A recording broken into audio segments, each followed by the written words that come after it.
Hi friends, welcome to life lesson channel. இன்னைக்கு நம்ம இந்த வீடியோவில் சிஏபிஎஃப் ஃபோர்ஸஸில் உள்ள ஹாஸ்பிட்டல்ஸ், அதாவது மெடிக்கல் ஃபீல்டை பற்றி தான் மிக தெளிவாக பார்க்க போகிறோம். அதுலேயும் குறிப்பாக நர்சிங் அசிஸ்டன்ட்ஸ் இவங்களை பற்றி ஃபோர்ஸஸில் மேக்ஸிமம் மெடிக்ஸ்ன்னு தான் அழைப்பாங்க. ஸோ இந்த கேட்டகரியை பற்றி தான் மிக தெளிவாக பார்க்க போகிறோம். வாங்க வீடியோக்குள்ள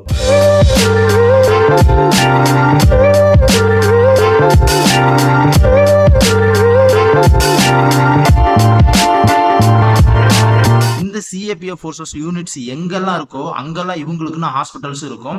இந்த ஹாஸ்பிட்டல்ஸ் சகல வசதிகளையும் கொண்டு டிபார்ட்மெண்ட் மூலியமாவே டாக்டர்ஸ், நர்ஸ், பார்மசிஸ்ட், பிசியோ மற்றும் நர்சிங் அசிஸ்டன்ட் இவங்க அனைவருமே கொண்டு இயங்கும். இந்த ஹாஸ்பிட்டல் ஸ்டாஃப்ஸ் எண்ணிக்கையும் யூனிட் அல்லது கேம்பஸோட சோல்ஜர்ஸோட எண்ணிக்கையை பொறுத்து இவங்களோட எண்ணிக்கையை மாறுபடும்.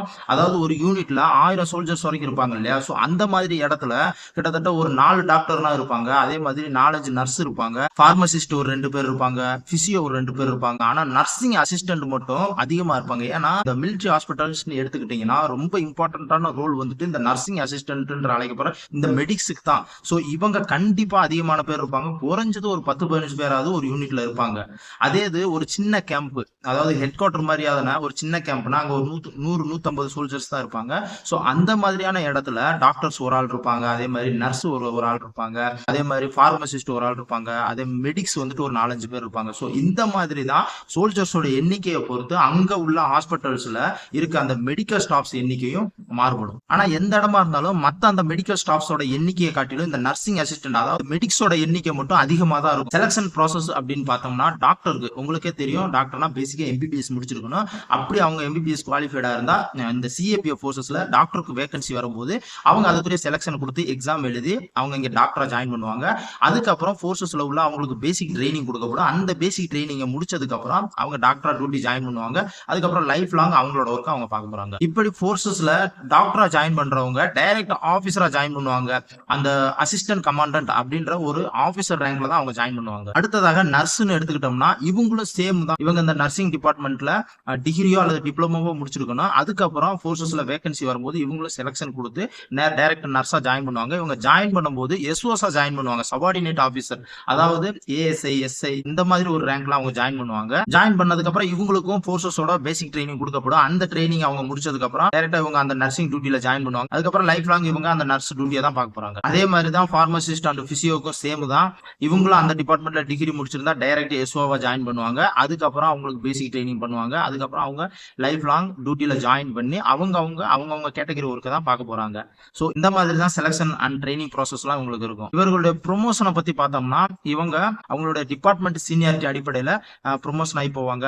அதாவது டாக்டர்னா அந்த டாக்டர்ஸ் சீனியாரிட்டி அடிப்படையில் அவங்க அப்படியே ப்ரொமோஷன் ஆவாங்க. அதே மாதிரி தான் நர்ஸ், பார்மசிஸ்ட் இவங்களும் அவங்களோட அந்த நர்ஸ் அந்த பார்மசிஸ்ட்ல சீனியாரிட்டி அடிப்படையில் அவங்க அந்த ப்ரொமோஷன் ஆகி போவாங்க. டாக்டர்ஸ், சீனியர் மெடிக்கல் ஆஃபீஸர்ஸ், அதாவது கிட்டத்தட்ட ஐஜி வரைக்கும் கூட ப்ரொமோஷன் ஆகி போக வாய்ப்பு இருக்குது. அவங்க ஏஜை பொறுத்து, அவங்க எந்த ஏஜ்ல ஜாயின் பண்றாங்க அப்படின்றத பொறுத்து அசிஸ்டன்ட் கமாண்டன்டா ஜாயின் பண்ணி கிட்டத்தட்ட ஐஜி வரைக்கும் கூட அவங்க ப்ரொமோட் ஆகி போக வாய்ப்பு இருக்கு. அதே மாதிரி தான் நர்ஸ், பார்மசிஸ்ட் இவங்க வந்துட்டு எஸ்ஓஸ், ஏஎஸ்ஐ, எஸ்ஐ இதுல ஜாயின் பண்ணி அவங்க லைஃப் டைம் சர்வீஸ்ல சுபேதார் மேஜர் வரைக்கும் ப்ரொமோஷன் ஆகி போக வாய்ப்பு இருக்கு. ஓகே ஃப்ரெண்ட்ஸ், இப்போ நம்ம மிக முக்கியமா பார்க்க போறது மெடிக்ஸ் அழைக்கப்படுற நர்சிங் அசிஸ்டன்ட் பத்தி தான். ஏன் இவங்களை மிக முக்கியமானவங்க அப்படின்னு நான் சொல்றேன்னா, இந்த மிலிட்டரி ஹாஸ்பிட்டல்ல மிக அதிகமான ஒர்க், கிட்டத்தட்ட 90% ஒர்க் இந்த மெடிக்ஸோட இதுதான். எப்படின்னு கேட்டீங்கன்னா, இப்போ சோல்ஜர்ஸ் ஆனுவல் மெடிக்கலுக்காக வந்தாலும் சரி, அல்லது அவங்க ஏதாவது ஒரு ட்ரீட்மெண்ட்டுக்காக வந்தாலும் சரி, அவங்கள வந்தவுடனே அவங்கள விசாரிச்சு, அவங்கள செக் பண்ணி, அவங்கள ரிஜிஸ்டர்ல என்ட்ரி பண்ணி, ஆல் ஒர்க்கையும் கம்ப்ளீட் பண்ணி டாக்டர்கிட்ட கூட்டி போவாங்க. டாக்டர் அதெல்லாம் படிச்சு பார்த்துட்டு அவர்கிட்ட விசாரிப்பாங்க, என்ன ப்ராப்ளம், என்ன பிரச்சனை அப்படின்னு சொல்லிட்டு அவருக்கு அந்த ரிஜிஸ்டர்ல மருந்து எழுதி கொடுப்பாங்க. அல்லது மேஜர் ப்ராப்ளம், மேஜர் சர்ஜரி அப்படின்னா அவங்க உடனே ரெஃபர் பண்ணி விட்டுருவாங்க. அங்க டிஸ்ட்ரிக்ட்ல இருக்க பெரிய ஹாஸ்பிட்டலுக்கோ அல்லது டெல்லி கம்போசிட் ஹாஸ்பிட்டலுக்கோ இல்ல வேற ஏதாவது சென்ட்ரல் ஹாஸ்பிட்டலுக்கோ அவங்க ரெஃபர் பண்ணி விட்டுருவாங்க. இந்த மாதிரி அவங்க பார்த்துட்டு சைன் போடுற வேலையை மட்டும் தான் டாக்டர் பார்ப்பாங்க. மற்றபடி எல்லா ஒர்க்குமே மெடிக்ஸ் தான் பார்ப்பாங்க. அவங்க ஏதாவது ஊசி போறதா இருந்தாலும் சரி, இல்ல ஏதாவது ஒரு மருந்து கொடுக்கறதா இருந்தாலும் சரி, மற்றபடி ஏதாவது ஒரு ஃபைல் ரெடி பண்ணி அவங்கள ரெஃபர் பண்ண ஹாஸ்பிட்டல் கூட்டி போறதா இருந்தாலும் சரி, அவங்களை அட்மிட் பண்றதா இருந்தாலும் சரி, கூட இருந்து பார்த்துக்கிட்டது எல்லா ஒர்க்குமே இந்த மெடிக்ஸ் ஒர்க் தான். இப்ப சப்போஸ் சோல்ஜர்ஸ் ஆனுவல் மெடிக்கலுக்காக வராங்கன்னு வச்சுக்கோங்களேன், அவங்கள வந்தவுடனே அவங்களோட எல்லா டீட்டெயிலுமே இவங்க ரெஜிஸ்டர்ல என்ட்ரி பண்ணிட்டு அவங்க புக்ல அவங்களோட மெடிக்கல் புக்லயும் எல்லா டீட்டெயிலுமே என்ட்ரி பண்ணி அவங்களுக்கு ஹைட்டு வெயிட் பிபி பல்ஸ் எல்லாமே செக் பண்ணி அதுல என்ட்ரி பண்ணி எடுத்துட்டு போய் டாக்டர்கிட்ட கொடுப்பாங்க. என்னென்ன டெஸ்ட் பண்ணணும் அப்படின்றத முதற்கொண்டு யூரின் டெஸ்ட் பிளட் டெஸ்ட் அவங்க பாடியில அவங்க ஏஜுக்கு தகுந்த மாதிரி என்னென்ன டெஸ்ட்லாம் ஆனுவல் மெடிக்கல்ல பண்ணணுமோ எல்லா டெஸ்ட்டையுமே எழுதி எடுத்துட்டு போய் டாக்டர்கிட்ட ஒப்படைப்பாங்க. டாக்டர் அதை பார்த்துட்டு அவங்க சைன் போட்டு மட்டும் கொடுப்பாங்க. திரும்ப மெடிக்ஸ் அவரை அழைச்சிட்டு வந்துட்டு அந்த ஆனுவல் மெடிக்கலுக்காக அங்க யூனிட்லேயே வந்துட்டு ஆனுவல் மெடிக்கலுக்காக எல்லா வசதிகளும் இருந்தாலும் சரி அல்லது வெளியில எங்கேயாவது ஆனுவல் மெடிக்கல் செக்அப்காக கூட்டி போனாலும் சரி எல்லாமே மெடிக்ஸ் கூட இருந்து பண்ண வச்சு எடுத்துட்டு வந்து திரும்ப ரிப்போர்ட்லாம் சரி பார்த்து ரிப்போர்ட் எல்லாத்தையுமே ரெஜிஸ்டர்ல என்ட்ரி பண்ணி திரும்பவும் எடுத்துட்டு போய் டாக்டர்கிட்ட காமிச்சு டாக்டர் அதை பார்த்து சைன் போடுற வேலையை மட்டும்தான் பார்ப்பாங்க. ஸோ இந்த மாதிரி A to Z அனைத்து ஒர்க்குமே பார்க்கறது இந்த மெடிக்ஸ் தான். அதனாலேயே யூனிட்ல சோல்ஜர்ஸ் பல பேர் டாக்டரோட மெடிக்ஸவே வந்துட்டு அவங்க டாக்டராகவே நினைச்சிட்டு வாழ்வாங்க. இந்த ஒரு வேலைனாலும் சரி சின்ன சின்ன வியாதிக்கு மருந்து வாங்கணும்னாலும் சரி டைரக்டா போய் டாக்டரை பார்க்காம இவங்க டைரக்டா மெடிக்ஸவே பார்த்து நீங்களே எங்களுக்கு வந்துட்டு ஏதாவது ஒரு மருந்து கொடுத்துருங்க, டாக்டர் என்ன பண்ண போறாங்க வெறும் சைன் மட்டும் தான் போட போறாங்க, அதனால எல்லாமே நீங்களே பாருங்க அப்படின்னு சொல்லுவாங்க. சப்போஸ் ஆனுவல் மெடிக்கல்ல ஏதாவது உடம்புல சின்ன சின்ன குறைபாடுகள் இருந்தா கூட அதை சரி செய்ய சொல்லி மெடிக்ஸ்டே கேட்பாங்க. நீங்களே எங்களுக்கு ஏதாவது சரி பண்ணி ஏதாவது கரெக்டா எழுதி அந்த ஃபைல்ல எழுதி எடுத்துட்டு போங்க. அது வந்துட்டு ஏதாவது அந்த சின்ன குறைபாடு அப்படின்னு ஏதாவது ஒரு விஷயத்த அவங்க எழுதுனாங்கன்னா இப்ப சப்போஸ் பிளட் ப்ரெஷர் செக் பண்றாங்க, பிளட் ப்ரெஷர் அதிகமா இருக்கு அப்படின்னு எழுதுனா அவங்க கேட்டகரியாக கூட வாய்ப்பு இருக்குது. அதனால அவங்க ப்ரொமோஷன்லாம் பாதிக்கப்படும். ஸோ அதனாலேயே இவங்க ஒரு சில மெடிக்ஸ்ட பேசி அந்த மெடிக்ஸை ஏதாவது பிரியப்படுத்தி எனக்கு அந்த பிபிலாம் கரெக்டா இருக்குன்னு நீங்க எழுதுங்க ஃபைல்ல அப்படின்னு சொல்லிட்டு மெடிக்ஸை பிரியப்படுத்தி கரெக்டா எழுதி எடுத்துட்டு போவாங்க. டாக்டர் பார்த்துட்டு மெடிக்ஸ் எழுதுனா ஃபைனல் அப்படின்னு சொல்லிட்டு சைன் பண்ற வேலையை மட்டும் பார்ப்பாங்க. ஸோ இதனாலேயே சோல்ஜர்ஸ் மத்தியில டாக்டர்ஸோட மதிப்பு மரியாதை அனைத்தும் மெடிக்ஸ் மேலதான் அதிகமா வைப்பாங்க. ஏன்னா எல்லாருக்கும் மெடிக்ஸ் தானே, மெடிக்ஸை காக்கா பிடிச்சா கிட்டத்தட்ட ஆனுவல் மெடிக்கலே முடிஞ்சிடும். ஏன்னா அவங்க சொல்றதான் டாக்டர் கேட்பாங்க. டாக்டர் எந்த ஒர்க்கும் பண்ண மாட்டாங்க. மெடிக்ஸ் எல்லாமே கம்ப்ளீட் ஒர்க் செக்அப் எல்லாம் பண்ணி அதை எழுதி ரிஜிஸ்டர் ஃபைலை எடுத்து புட்டப் பண்ணுவாங்க. அதில் டாக்டர் சைன் பண்ற வேலையை மட்டும் தான் பார்ப்பாங்க. ஸோ கீழே இருக்க மெடிக்ஸோட ஒர்க் தான் எல்லாமே. ஸோ அதனால மெடிக்ஸை நம்ம காக்கா பிடிக்கணும் அப்படின்னு சொல்லிட்டு சோல்ஜர்ஸ் மத்தியில இன்னைக்கு வச்சுட்டு இருப்பாங்க.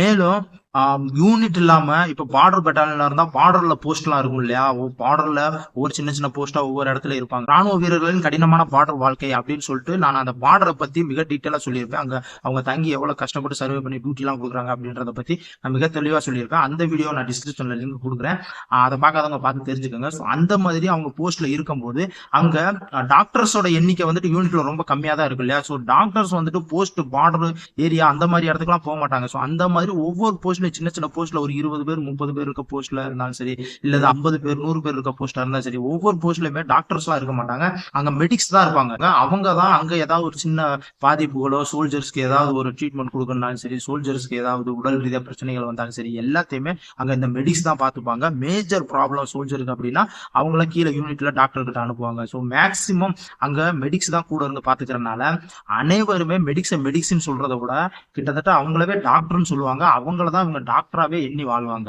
எனவே போர்சஸ்ல உள்ள ஹாஸ்பிட்டல்ஸ்ல மிக மிக இம்பார்ட்டன்ட் ரோல் அப்படின்னா மெடிக்ஸோட இதுதான். மெடிக்ஸோட செலக்ஷன் பத்தி பார்த்தோம்னா இவங்க டைரக்டாவே நர்சிங் அசிஸ்டன்டா வரலாம். அதாவது அவங்க +2ல பிசிக்ஸ் கெமிஸ்ட்ரி மேக்ஸ் பயோ அப்படி எடுத்து படிச்சிருந்தாங்கன்னா அதுல 50% மார்க் எடுத்திருந்தாங்கன்னா டைரக்டாவே அவங்க நர்சிங் அசிஸ்டன்ட்டுக்கு செலக்ஷன் கொடுத்து டைரக்டா நர்சிங் அசிஸ்டன்டா வரலாம். அப்படி இல்லைன்னா டைரக்ட் ஜிடில செலக்ட் ஆகிருப்பாங்க. அவங்க டிபார்ட்மெண்ட்லயே மெடிக்ஸ்க்குரிய வேகன்சி இருக்கும். அவங்க டிபார்ட்மெண்ட்ல இருந்து இந்த ஜிடி சோல்ஜர்ஸ் யார் பிசிக்ஸ் கெமிஸ்ட்ரி மேக்ஸ் படிச்சு அதுல 50% மார்க் எடுத்திருக்காங்களோ அவங்க வந்து மெடிக்ஸா கன்வெர்ட் ஆகலாம் அப்படின்ற ஒரு வாய்ப்பு இருக்கும். ஸோ அப்படி ஒரு வாய்ப்பு வரும்போது இவங்க வந்துட்டு பேர் கொடுத்து மெடிக்ஸா கன்வெர்ட் ஆகணும்னா அதுல டிபார்ட்மெண்ட்ல பேசிக் மெடிக்கல் ட்ரைனிங் இருக்கும். அந்த ஒரு மெடிக்கல் ட்ரைனிங் டிபார்ட்மெண்ட்ல உள்ள டாக்டர்ஸே அவங்களுக்கு கொடுப்பாங்க.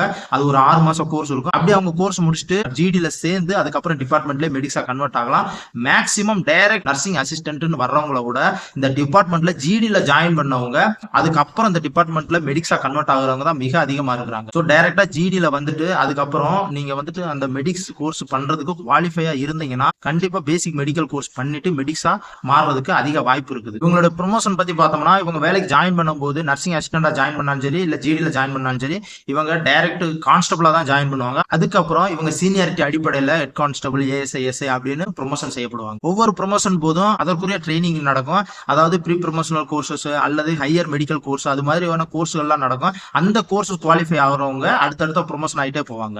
ஸோ இந்த மாதிரி தான் ஒரு நர்சிங் அசிஸ்டன்டோட செலக்ஷன் ப்ராசஸ் இருக்கும், அவங்களோட ஒர்க் இருக்கும், அவங்களோட ப்ரொமோஷன்ஸ் எல்லாம் இருக்கும். ஓகே ஃப்ரெண்ட்ஸ், இந்த வீடியோ மூலமா சிஏபிஎஃப் ஹாஸ்பிட்டல் ஸ்ட்ரக்சர் எப்படி இருக்கும், அந்த ஹாஸ்பிட்டல் எவ்வாறு இயங்குது அப்படின்ற விஷயத்தை பத்தி, அதுலயும் குறிப்பா நர்சிங் அசிஸ்டன்ட் அதாவது மெடிக்ஸ் ஒர்க் எப்படி இருக்கும் அப்படின்றத பத்தி மிக தெளிவா புரிஞ்சிருப்பீங்க நம்புறேன். இந்த வீடியோ பிடிச்சிருந்தா லைக் பண்ணுங்க, உங்க ஃப்ரெண்ட்ஸ்களுக்கு இந்த வீடியோவை ஷேர் பண்ணுங்க. ஏதாவது சந்தேகம் இருந்தால் அதை கமெண்ட்ல சொல்லுங்க. இந்த சேனலுக்கு சப்ஸ்கிரைப் பண்ணாதவங்க சப்ஸ்கிரைப் பண்ணிக்கோங்க. மீண்டும் இது போன்ற அடுத்த வீடியோ உங்களை சந்திக்கிறேன். நன்றி, வணக்கம்.